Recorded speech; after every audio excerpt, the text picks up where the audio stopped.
Welcome my YouTube channel. তো আমি চলে এসেছি আবার একটা ভিডিও নিয়ে। আমি আমার ভাইকে দিয়ে আনা করিয়েছিলাম পিৎজা,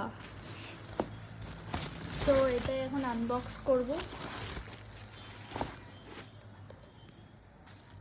রেস্টুরেন্ট থেকে আনা করিয়েছিলাম, দেখি কেমন খেতে, এটা দেখতে কেমন, খেতে কেমন।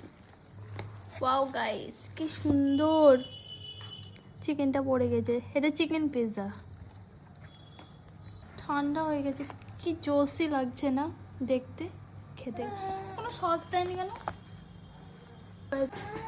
গাইস? আমি এখন পিৎজা খাবো, পিৎজা। সো গাইস, আমার ভাই নিয়ে এসেছে পিৎজা, আমি টেস্ট করবো। ফার্স্টে টেস্ট করেছি, খুব একটা ভালো লাগেনি। চিকেনটা খেয়ে দেখি কেমন লাগে।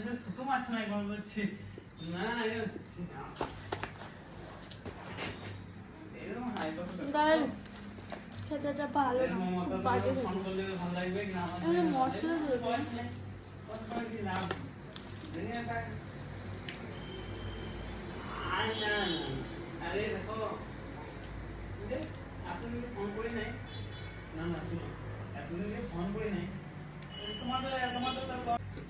ফালতু টেস্ট লস হয়ে গেল গাইস।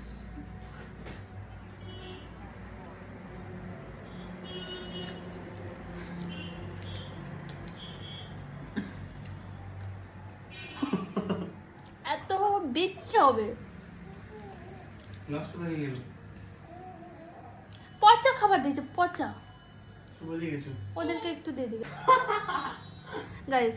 আমার পাশের বাড়ি, মানে পাশের ফ্ল্যাটে একজন থাকে, ওনাদেরকে আমি একটু দেবো গাইস। পিৎজা পিৎজা খাও, হ্যাঁ খাও। ওটা আপার জন্য, এটা তোমার জন্য। এটা খেয়ে বলো না কেমন। পাইনি, বদমাশ মহিলা। ভালো ভালো। সাইনের পিৎজাটা ভালো লেগেছে, বাট আমার ভালো লাগেনি। এত বাজে খেতে পিৎজাটা, কি আর বলবো। ছি, এরকম পিৎজা আমি জীবনে খাইনি। যাই হোক, ভিডিওটা ভালো লাগলে সবাই সাবস্ক্রাইব করবে। টাটা।